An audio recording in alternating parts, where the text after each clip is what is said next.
அண்மைச் செய்தி. 134 படங்களின் பாடல்களுக்கு இளையராஜா உரிமை கோர முடியாது என்று டெல்லி உயர்நீதிமன்றம் உத்தரவு பிறப்பித்திருக்கிறது. அன்னக்கிளி, 16 வயதினிலே உள்ளிட்ட 134 படங்களின் பாடல்களுக்கு இளையராஜா உரிமை கோர முடியாது என்று டெல்லி உயர்நீதிமன்றம் உத்தரவு பிறப்பித்திருக்கிறது.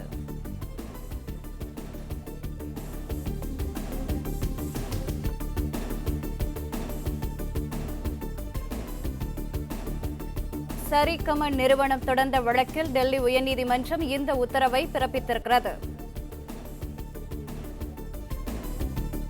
134 படங்களின் பாடல்களுக்கு இளையராஜா உரிமை கோர முடியாது என்று டெல்லி உயர்நீதிமன்றம் உத்தரவு பிறப்பித்திருக்கிறது.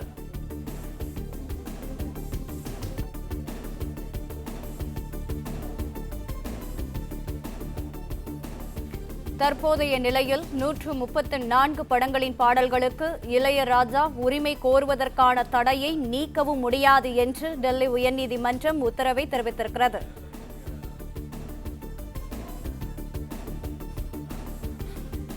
கூடுதல் விவரங்களுடன் இணைகிறார் எமது செய்தியாளர் ஆனந்த். ஆனந்த், வணக்கம். மேலும் விவரங்கள்.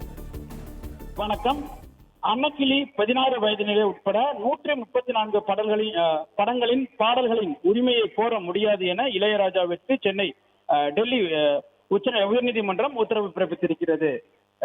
இது தொடர்பாக டெல்லி உயர்நீதிமன்றத்தில் சரிகம நிறுவனம் சார்பில் தொடர்ந்த வழக்கில் இந்த இளையராஜா இசையமைத்த படங்களின் பாடல்களுக்கான உரிமையை அந்தந்த தயாரிப்பு நிறுவனங்களிடமிருந்து தாங்கள் பெற்றதாகவும், தற்பொழுது இந்த பாடல்கள் தங்களுக்குத்தான் உரிமை என கூறி இளையராஜா தரப்பில் தெரிவித்து வருவதாகவும், எனவே இதற்கு தடை விதிக்க வேண்டும் எனவும், அதே போன்று பாடல்கள் உரிமை எங்களுக்கு மட்டுமே இருப்பதாகவும் சரிகம நிறுவனத்தின் சார்பில் வழக்கு தொடரப்பட்டது.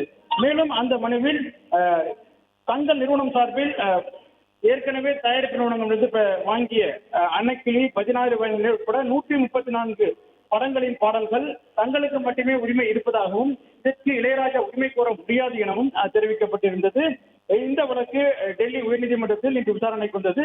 வழக்கை விசாரித்த நீதிமன்றம் ஏற்கனவே பட தயாரிப்பு நிறுவனங்களுக்கு மட்டுமே பாடல்களுக்கான உரிமை இருப்பதாகவும், எனவே இந்த வழக்கை பொறுத்தவரை அன்னக்கிளி உள்பட 134 படங்களின் பாடல்களுக்கு இளையராஜா உரிமை கோர முடியாது எனவும் டெல்லி உயர்நீதிமன்றம் தன்னுடைய உத்தரவை பிறப்பித்திருக்கிறது. மேலும் இந்த படங்களுக்கான உரிமைகள் தமக்கு மட்டுமே இருப்பதாகவும் இசையமைப்பாளர் இளையராஜா ஏற்க முடியாது எனவும் டெல்லி உயர்நீதிமன்றம் தற்பொழுது உத்தரவினை பிறப்பித்திருக்கின்றது.